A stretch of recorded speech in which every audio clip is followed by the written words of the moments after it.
أعوذ بالله من الشيطان الرجيم. بسم الله الرحمن الرحيم. يا أيها الذين آمنوا أوفوا بالعقود. أحلت لكم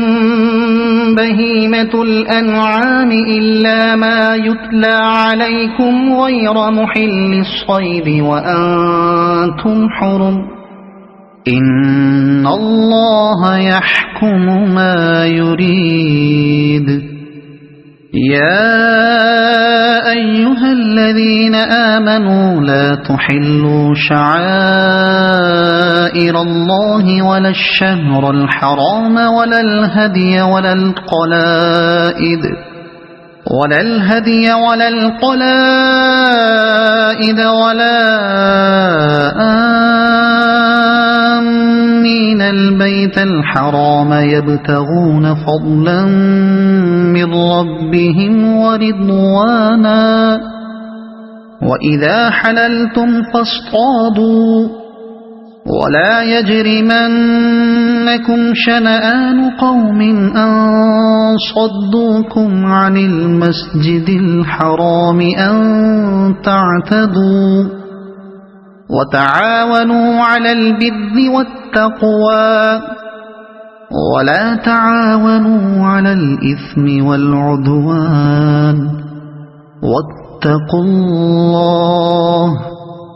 إن الله شديد العقاب. حرمت عليكم الميتة والدم ولحم الخنزير وما أهل لغير الله به والمنخنقة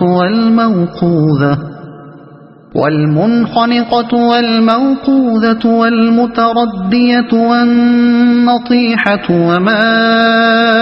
أكل السبع إلا ما ذكيتم وما ذبح على النصب وأن تستقسموا بالأزلام ذلكم فسق. اليوم يئس الذين كفروا من دينكم فلا تخشوهم واخشون. اليوم أكملت لكم دينكم وأتممت عليكم نعمتي ورضيت لكم الإسلام دينا.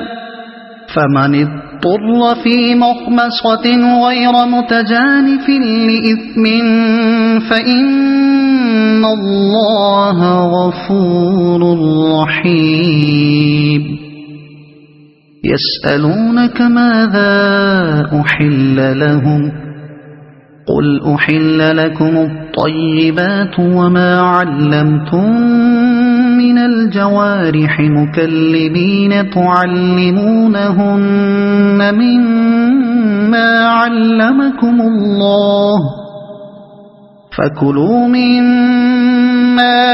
أمسكن عليكم واذكروا اسم الله عليه واتقوا الله إن الله سريع الحساب. اليوم أحل لكم الطيبات وطعام الذين أوتوا الكتاب حل لكم وطعامكم حل لهم. والمحصنات من المؤمنات والمحصنات من الذين أوتوا الكتاب من قبلكم إذا آتيتموهن أجورهن محصنين غير مسافحين ولا متخذي أخدان. ومن يكفر بالإيمان فقد حبط عمله وهو في الآخرة من الخاسرين. يا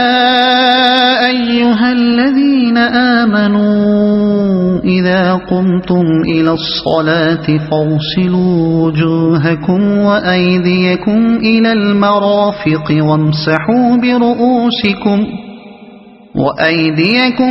المرافق وامسحوا برؤوسكم وأرجلكم إلى الكعبين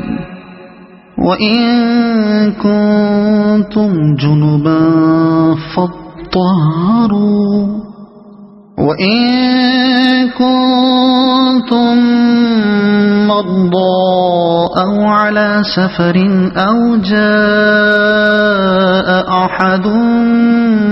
منكم من الغائط أو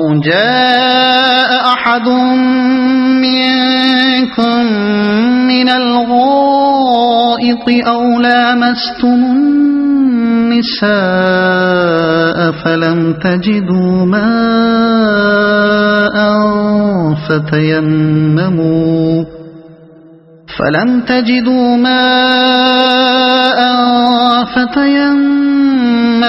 صعيدا طيبا فامسحوا بوجوهكم وأيديكم منه ما يريد الله ليجعل عليكم من حرج ولكن يريد ليطهركم وليتم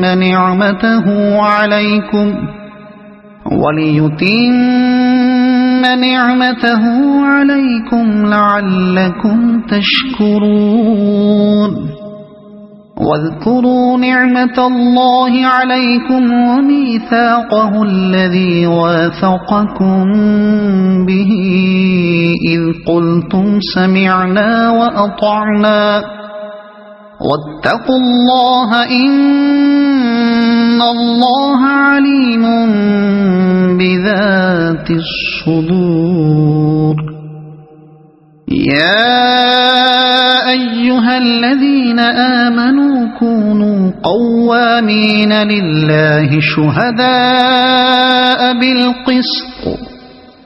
ولا يجرمنكم شنآن قوم على ألا تعدلوا اعدلوا هو أقرب للتقوى واتقوا الله إن الله خبير بما تعملون وعد الله الذين آمنوا وعملوا الصالحات لهم مغفرة وأجر عظيم والذين كفروا وكذبوا بآياتنا أولئك أصحاب الجحيم يا أيها الذين آمنوا اذكروا نعمة الله عليكم إذ هم قوم أن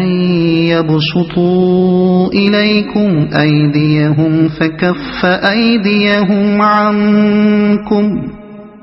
واتقوا الله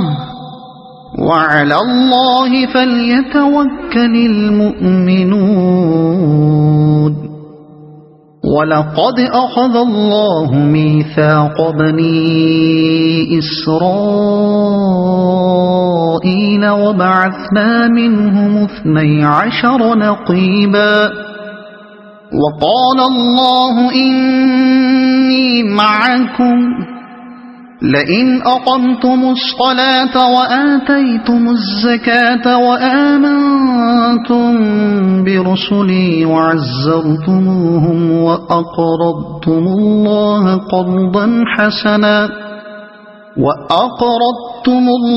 قرضا حسنا لأكفرن عنكم سيئاتكم ولأدخلنكم جنات تجري من تحتها الأنهار فمن كفر بعد ذلك منكم فقد ضل سواء السبيل فبما نقضهم ميثاقهم لعناهم وجعلنا قلوبهم قاسية يحرفون الكلم عن مواضعه ونسوا حظا مما ذكروا به ولا تزال تطلع على خائنة منهم إلا قليلا منهم فاعف عنهم واصفح إن الله يحب المحسنين ومن الذين قالوا إنا نصارى أخذنا ميثاقهم فنسوا حظا مما ذكروا به فأغرينا بينهم العداوة والبغضاء إلى يوم القيامة وسوف ينبئهم الله بما كانوا يصنعون يا أهل الكتاب قد جاءكم رسولنا يبين لكم كثيرا مما كنتم تخفون من الكتاب ويعفو عن كثير قد جاءكم من الله نور وكتاب مبين يهدي به الله من اتبع رضوانه سبل السلام ويخرجهم من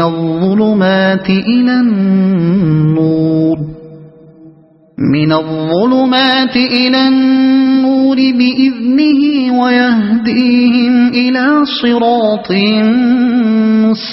مستقيم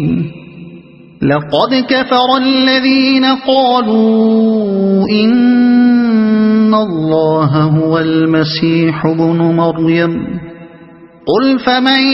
يملك من الله شيئا إن أراد أن يهلك المسيح ابن مريم وأمه ومن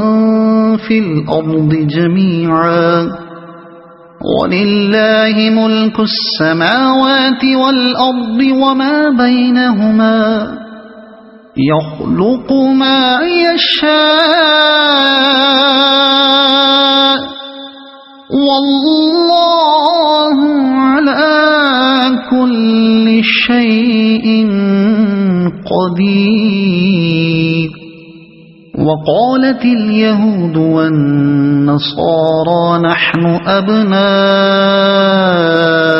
الله وأحباؤه قل فلم يعذبكم بذنوبكم بل أنتم بشر ممن خلق يغفر لمن يشاء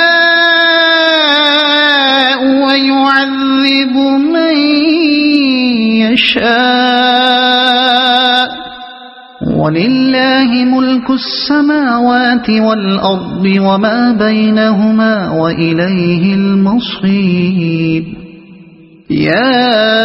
أهل الكتاب قد جاءكم رسولنا يبين لكم على فترة من الرسل أن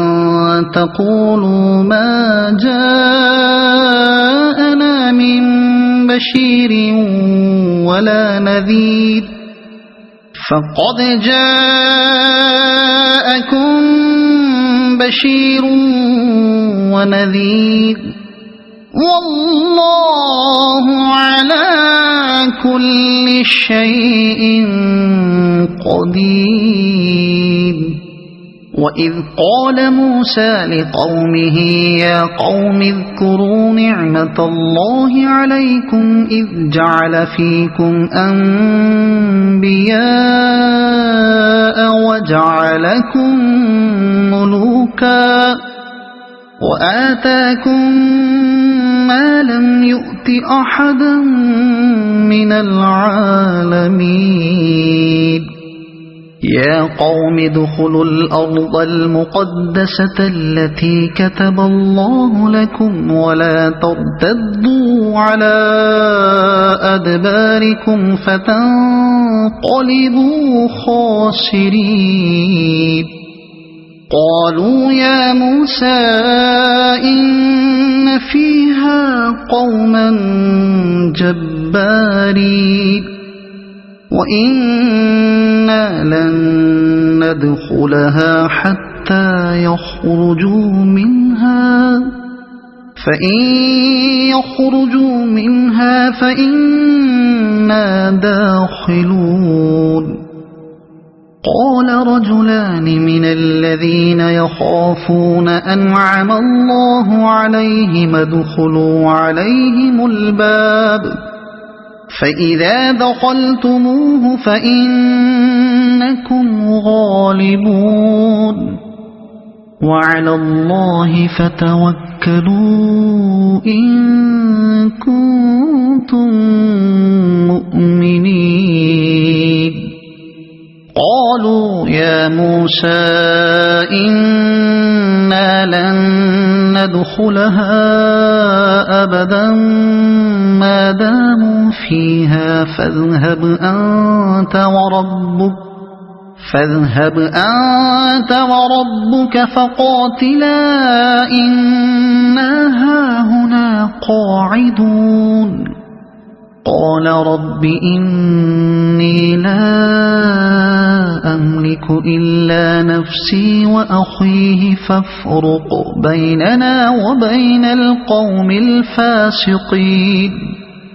قال فإنها محرمة عليهم 40 سنة يتيهون في الأرض فلا تأس على القوم الفاسقين واتل عليهم نبأ ابني آدم بالحق إذ قربا قربانا فتقبل من أحدهما ولم يتقبل من الآخر قال لأقتلنك قال إنما يتقبل الله من المتقين لئن بسطت إلي يدك لتقتلني ما أنا بباسط يدي إليك لأقتلك إني أخاف الله رب العالمين إني أريد أن تبوء بإثمي وإثمك فتكون من أصحاب النار وذلك جزاء الظالمين فطوعت له نفسه قتل أخيه فقتله فأصبح من الخاسرين فبعث الله غرابا يبحث في الأرض ليريه كيف يواري سوءة أخيه قال يا ويلتى أعجزت أن أكون مثل هذا الغراب فأواري سوءة أخي فأصبح من النادمين من أجل ذلك كتبنا على بني إسرائيل أنه من قتل نفسا بغير نفس أو فساد في الأرض فكأنما قتل الناس جميعا ومن أحياها فكأنما أحيا الناس جميعا ولقد جاءتهم رسلنا بالبينات ثم إن كثيرا منهم بعد ذلك في الأرض لمسرفون إنما جزاء الذين يحاربون الله ورسوله ويسعون في الأرض فسادا أن يقتلوا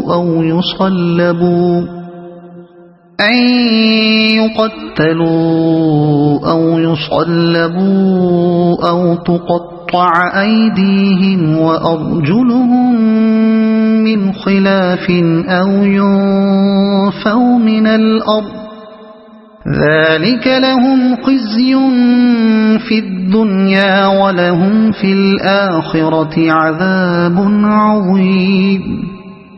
إلا الذين تابوا من قبل أن تقدروا عليهم فاعلموا أن الله غفور رحيم يا أيها الذين آمنوا اتقوا الله وابتغوا إليه الوسيلة وجاهدوا في سبيله لعلكم تفلحون إن الذين كفروا لو أن لهم ما في الأرض جميعا ومثله معه ليفتدوا به من عذاب يوم القيامة ما تقبل منهم ولهم عذاب أليم يريدون أن يخرجوا من النار وما هم بخارجين منها ولهم عذاب مقيم والسارق والسارقة فاقطعوا أيديهما جزاء بما كسبا نكالا من الله والله عزيز حكيم فمن تاب من بعد ظلمه وأصلح فإن الله يتوب عليه إن الله غفور رحيم ألم تعلم أن الله له ملك السماوات والأرض يعذب من يشاء ويغفر لمن يشاء والله على كل شيء قدير يا أيها الرسول لا يحزنك الذين يسارعون في الكفر من الذين قالوا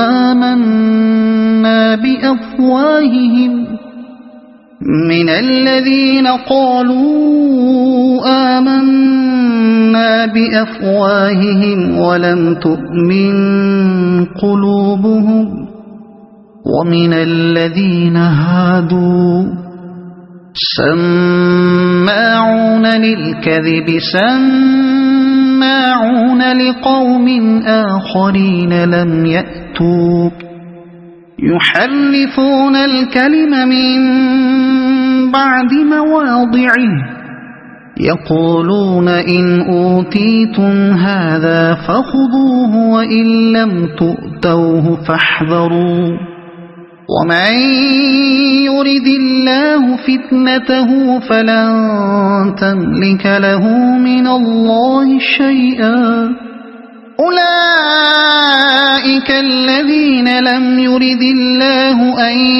يطهر قلوبهم لهم في الدنيا خزي ولهم في الآخرة عذاب عظيم سماعون للكذب أكالون للسحت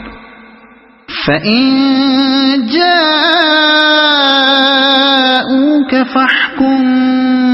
بينهم أو أعرض عنهم وإن تعرض عنهم فلن يضروك شيئا وإن حكمت فاحكم بينهم بالقسط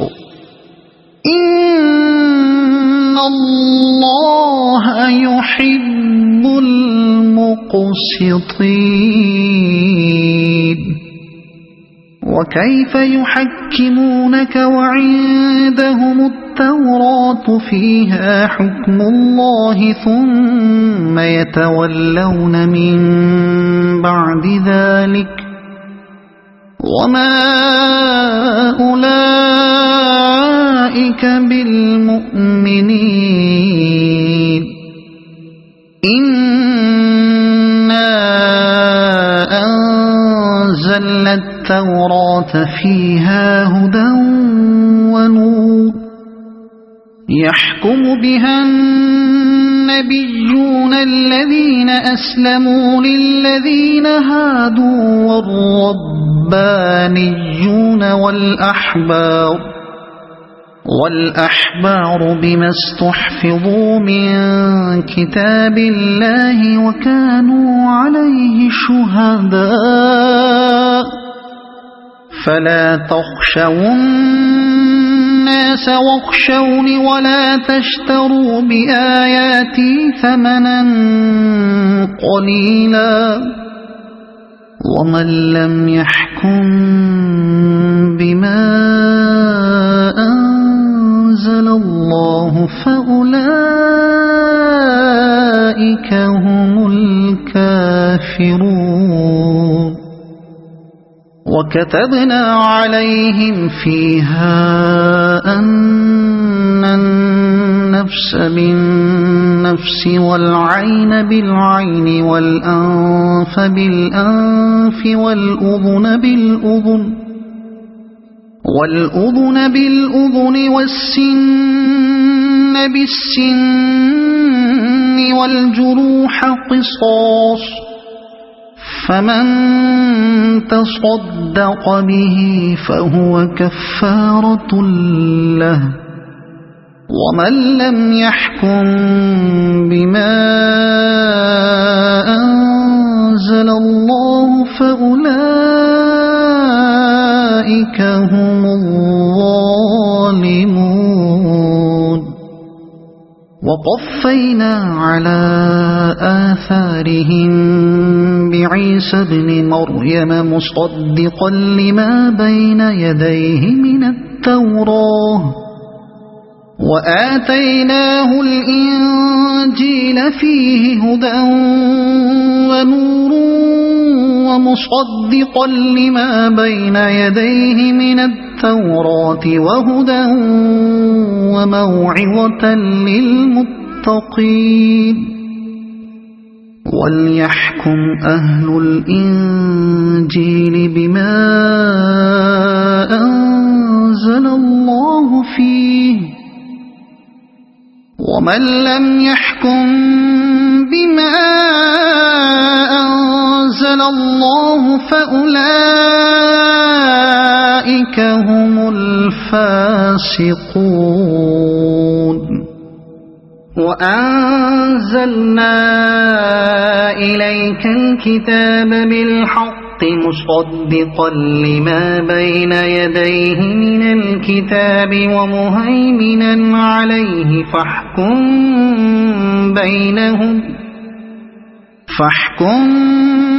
بينهم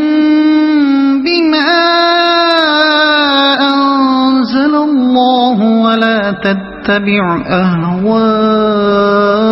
أهواءهم عما جاءك من الحق لكل جعلنا منكم شرعة ومنهاجا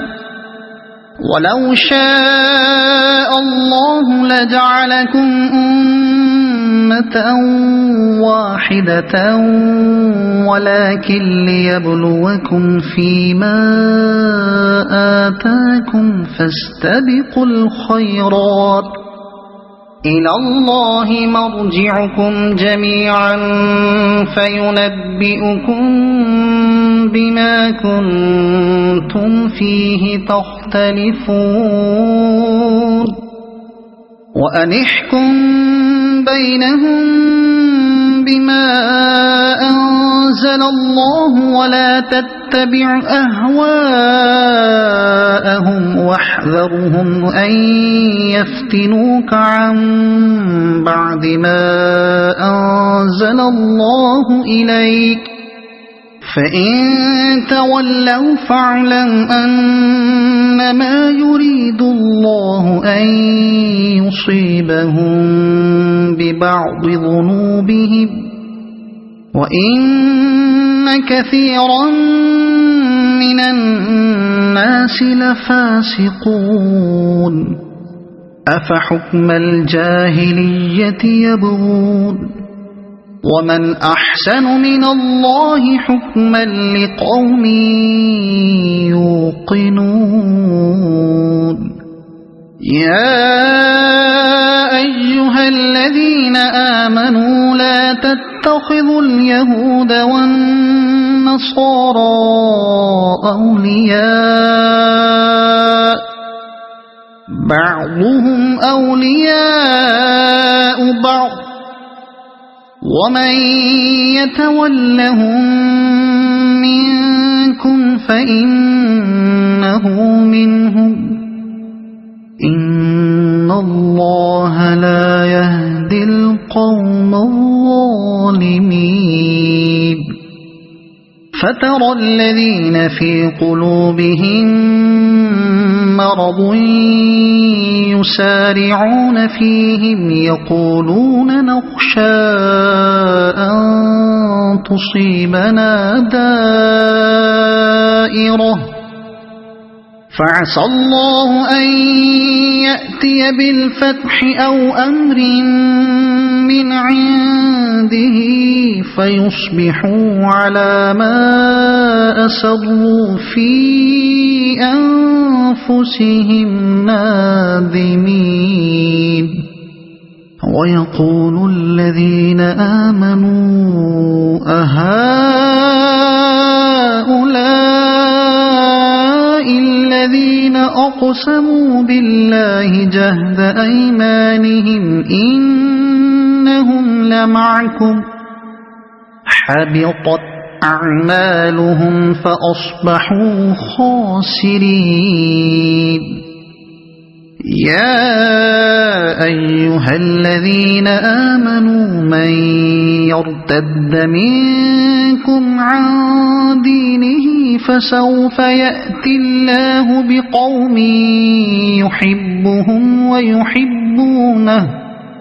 يحبهم ويحبونه أذلة على المؤمنين أعزة على الكافرين يجاهدون في سبيل الله ولا يخافون لومة لائم ذلك فضل الله يؤتيه من يشاء والله واسع عليم إنما وليكم الله ورسوله والذين آمنوا الذين يقيمون الصلاة ويؤتون الزكاة وهم راكعون ومن يتول الله ورسوله والذين آمنوا فإن حزب الله هم الغالبون يا أيها الذين آمنوا لا تتخذوا الذين اتخذوا دينكم هزوا ولعبا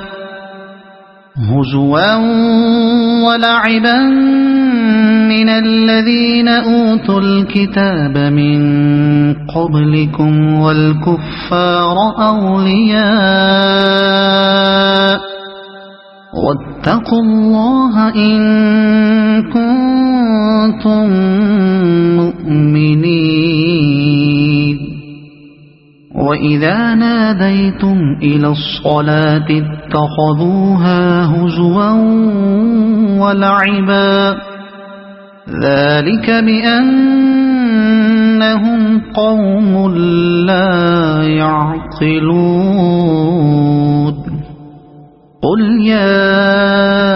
أهل الكتاب هل تنقمون منا إلا أن آمنا بالله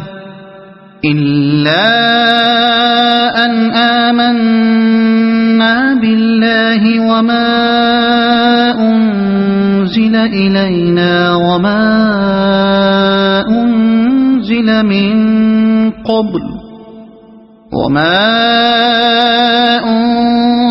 من قبل وأن أكثركم فاسقون قل هل أنبئكم بشر من ذلك مثوبة عند الله من لعنه الله وغضب عليه وجعل منهم القردة والخنازير وعبد الطاغوت أولئك شر مكانا وأضل عن سواء السبيل وإذا جاءوكم قالوا آمنا وقد دخلوا بالكفر وهم قد خرجوا به والله أعلم بما كانوا يكتمون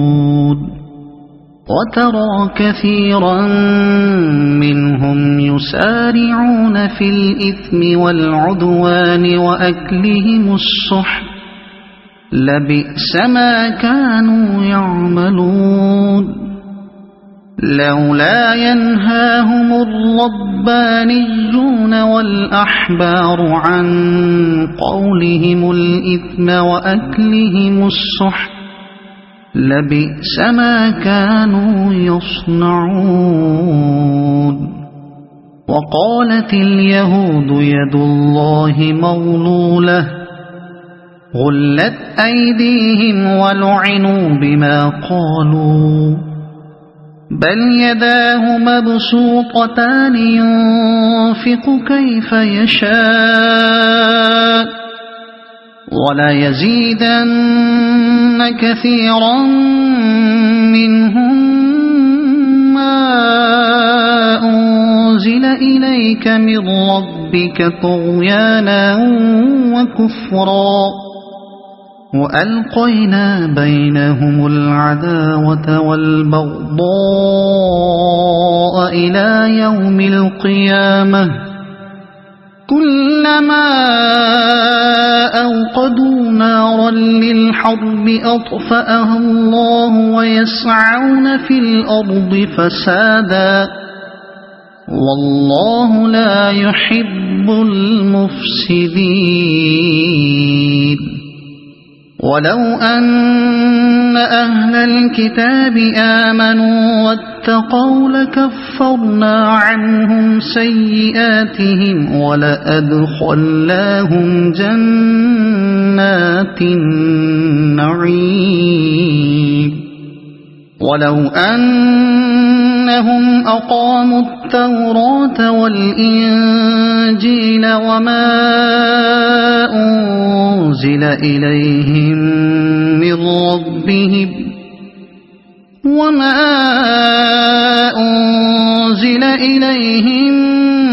من ربهم لأكلوا من فوقهم ومن تحت أرجلهم منهم أمة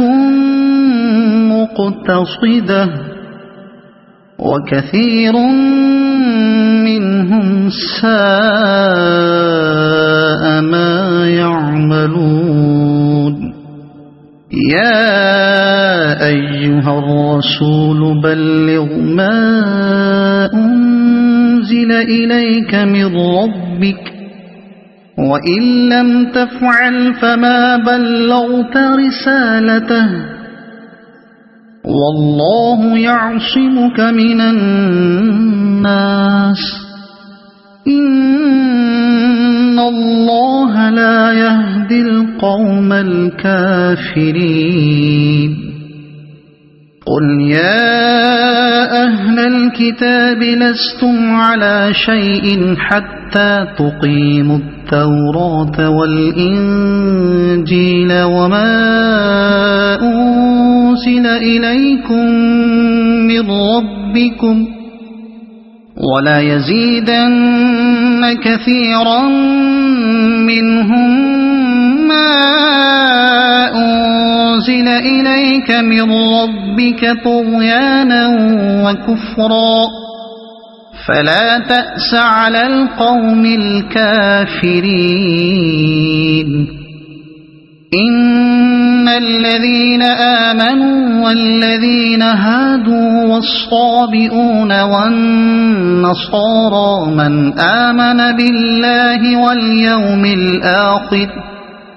من آمن بالله واليوم الآخر وعمل صالحا فلا خوف عليهم ولا هم يحزنون لقد أخذنا ميثاق بني إسرائيل وأرسلنا إليهم رسلا كلما جاءهم رسول بما لا تهوى أنفسهم فريقا كذبوا وفريقا يقتلون وحسبوا ألا تكون فتنة فعموا وصموا ثم تاب الله عليهم ثم عموا وصموا كثير منهم والله بصير بما يعملون لقد كفر الذين قالوا إن الله هو المسيح ابن مريم وقال المسيح يا بني إسرائيل اعبدوا الله ربي وربكم إنه من يشرك بالله فقد حرم الله عليه الجنة ومأواه النار وما للظالمين من أنصار لقد كفر الذين قالوا إن الله ثالث ثلاثة وما من إله إلا إله واحد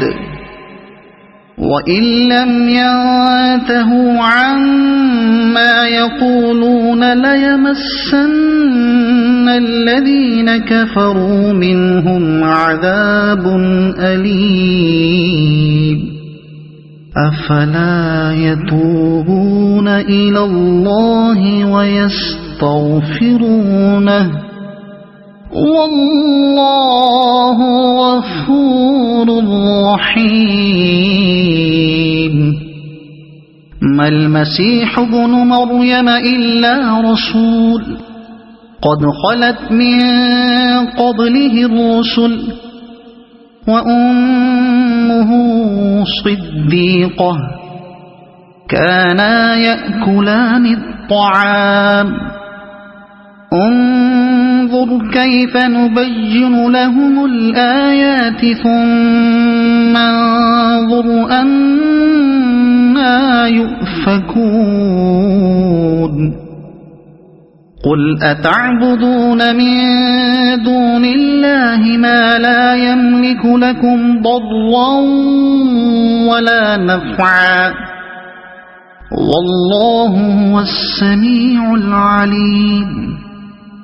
قل يا أهل الكتاب لا تغلوا في دينكم غير الحق ولا تتبعوا أهواء قوم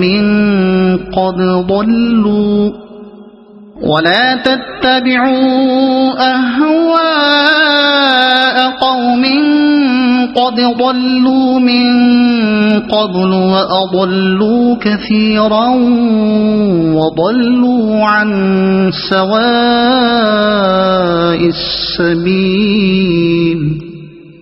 لعن الذين كفروا من بني إسرائيل على لسان داود وعيسى بن مريم ذلك بما عصوا وكانوا يعتدون كانوا لا يتناهون عن منكر فعلوه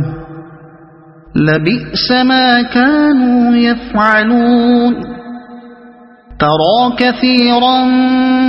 منهم يتولون الذين كفروا لبئس ما قدمت لهم أنفسهم أن سخط الله عليهم وفي العذاب هم خالدون ولو كانوا يؤمنون بالله والنبي وما أنزل إليه ما اتخذوهم أولياء ولكن كثيرا منهم فاسقون لتجدن أشد الناس عداوة للذين آمنوا اليهود والذين أشركوا ولتجدن أقربهم مودة للذين آمنوا الذين قالوا إنا نصارى ذلك بأن منهم قسيسين ورهبانا وأنهم لا يستكبرون وإذا سمعوا ما أنزل إلى الرسول ترى أعينهم تفيض من الدمع مما عرفوا من الحق يقولون ربنا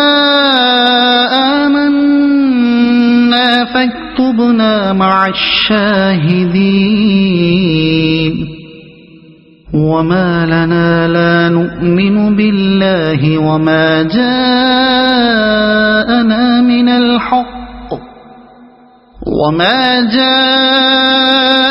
من الحق ونطمع أن يدخلنا ربنا مع القوم الصالحين فأثابهم الله بما قالوا جنات تجري من تحتها الأنهار خالدين فيها وذلك جزاء المحسنين والذين كفروا وكذبوا بآياتنا أولئك أصحاب الجحيم يا أيها الذين آمنوا لا تحرموا طيبات ما أحل الله لكم ولا تعتدوا إن الله لا يحب المعتدين وكلوا مما رزقكم الله حلالا طيبا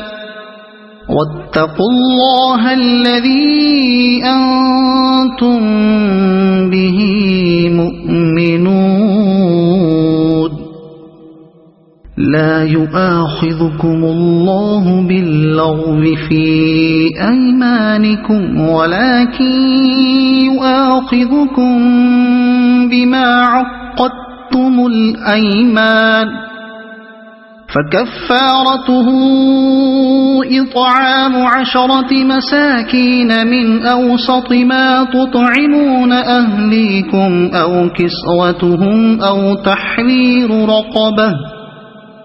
فمن لم يجد فصيام 3 أيام ذلك كفارة أيمانكم إذا حلفتم واحفظوا أيمانكم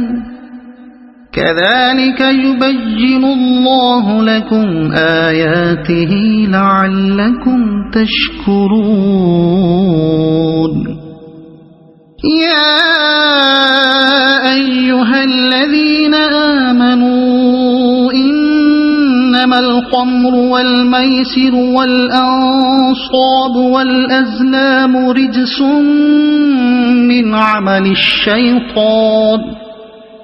رجس من عمل الشيطان فاجتنبوه لعلكم تفلحون إنما يريد الشيطان أن يوقع بينكم العداوة والبغضاء في الخمر والميسر ويصدكم عن ذكر الله وعن الصلاة فهل أنتم منتهون وأطيعوا الله وأطيعوا الرسول واحذروا فإن توليتم فاعلموا أنما على رسولنا البلاغ المبين ليس على الذين آمنوا وعملوا الصالحات جناح فيما طعموا إذا ما اتقوا وآمنوا وعملوا الصالحات ثم اتقوا وآمنوا ثم اتقوا وأحسنوا والله يحب المحسنين يا أيها الذين آمنوا ليبلونكم الله بشيء من الصيد تناله أيديكم ورماحكم ليعلم الله من يخافه بالغيب فمن اعتدى بعد ذلك فله عذاب أليم يا أيها الذين آمنوا لا تقتلوا الصيد وأنتم حرم ومن قتله منكم متعمدا فجزاء مثل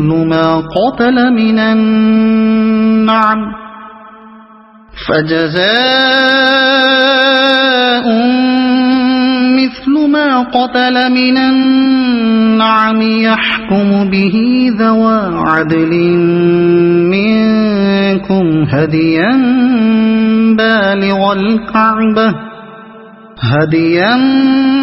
بالغ الكعبة أو كفارة طعام مساكين أو عدل ذلك صياما ليذوق وبال أمره عفى الله عما سلف ومن عاد فينتقم الله منه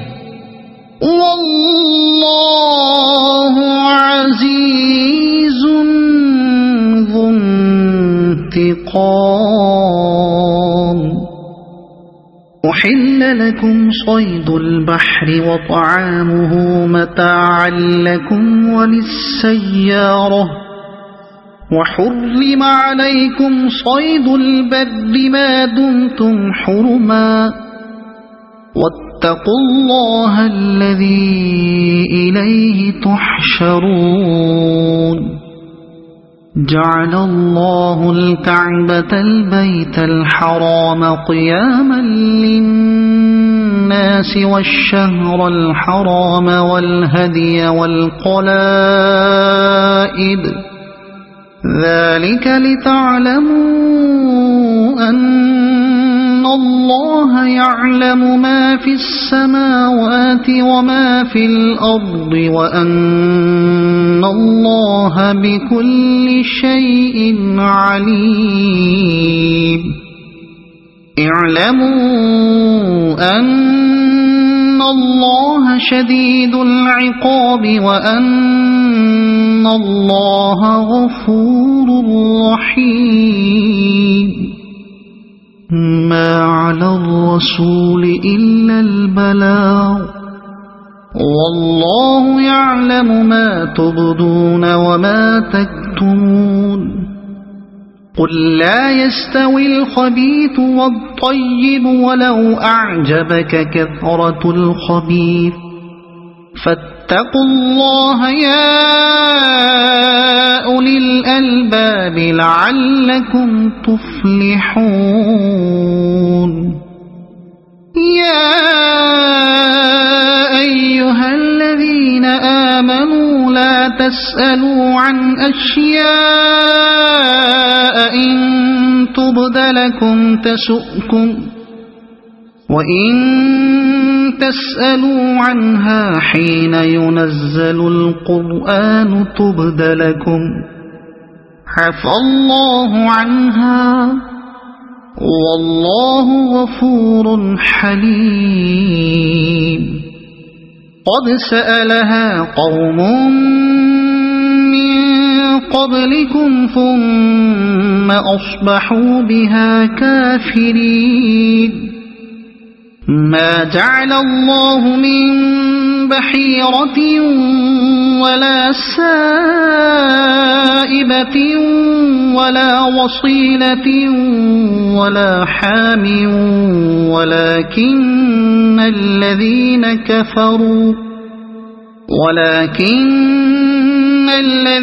كفروا يفترون على الله الكذب وأكثرهم لا يعقلون. وإذا قيل لهم تعالوا إلى ما أنزل الله وإلى الرسول قالوا حسبنا ما وجدنا عليه آباءنا أولو كان آباؤهم لا يعلمون شيئا ولا يهتدون. يا أيها الذين آمنوا عليكم أنفسكم لا يضركم من ضل إذا اهتديتم إلى الله مرجعكم جميعا فينبئكم بما كنتم تعملون. يا أيها الذين آمنوا شهادة بينكم إذا حضر أحدكم الموت حين الوصية اثنان ذوى عدل منكم ذوى عدل منكم أو آخران من غيركم إن أنتم ضربتم في الأرض فأصابتكم مصيبة الموت تحبسونهما من بعد الصلاة فيقسمان بالله إن ارتبتم لا نشتري به ثمنا ولو كان ذا قربى ولا نكتم شهادة الله إنا إذا لمن الآثمين فإن عثر على أنهما استحقا إثما فآخران يقومان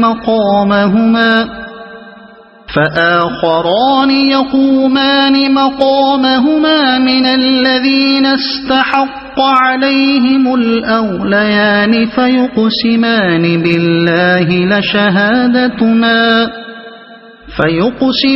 بالله لشهادتنا أحق من شهادتهما وما اعتدينا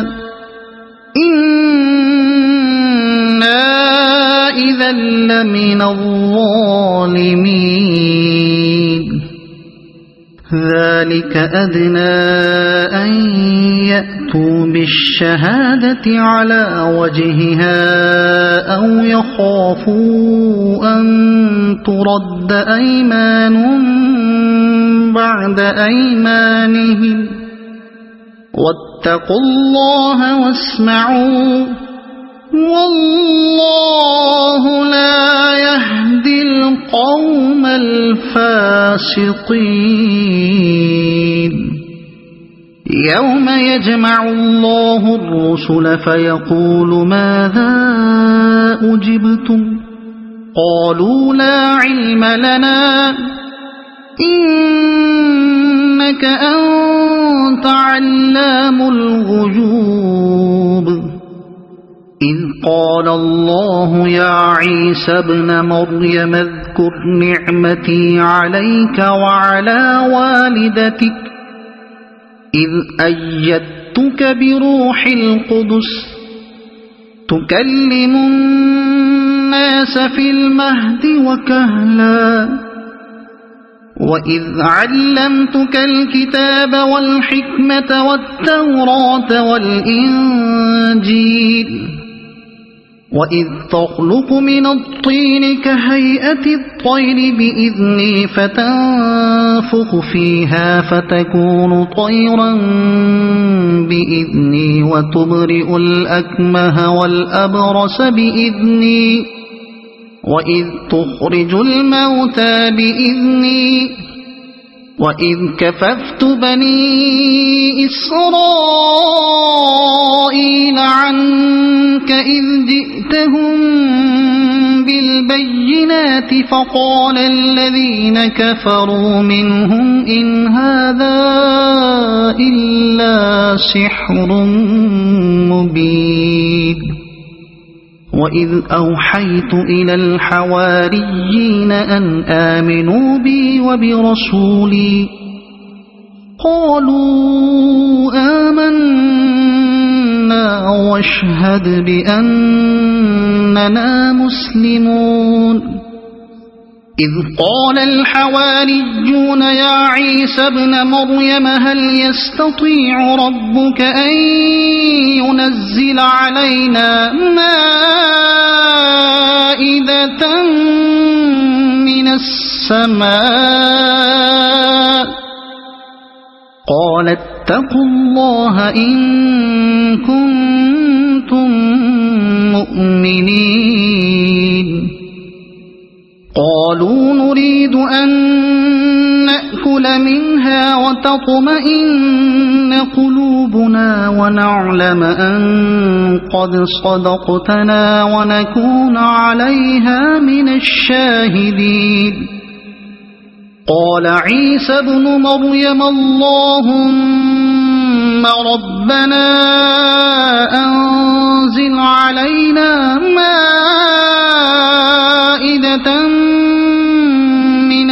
السماء مائدة من السماء تكون لنا عيدا لأولنا وآخرنا وآية منك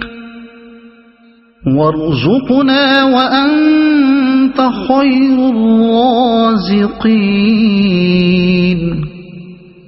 قال الله إني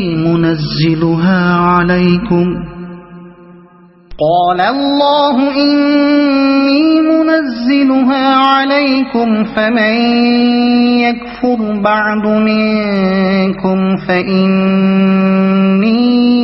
أعذبه عذابا لا أعذبه أحدا من العالمين وإذ قال الله يا عيسى ابن مريم أأنت قلت للناس اتخذوني وأمي إلهين من دون الله قال سبحانك ما يكون لي أن أقول ما ليس لي بحق إن كنت قلته فقد علمته تعلم ما في نفسي ولا أعلم ما في نفسك إنك أنت علام الغيوب ما قلت لهم إلا ما أمرتني به أن اعبدوا الله ربي وربكم وكنت عليهم شهيدا ما دمت فيهم فلما توفيتني كنت أنت الرقيب عليهم وأنت على كل شيء شهيد إن تعذبهم فإنهم عبادك وإن تغفر لهم فإنك أنت العزيز الحكيم قال الله هذا يوم ينفع الصادقين صدقهم لهم جنات تجري من تحتها الأنهار خالدين فيها أبدا رضي الله عنهم ورضوا عنه ذلك الفوز العظيم لله ملك السماوات والأرض وما فيهن وهو على كل شيء قدير صدق الله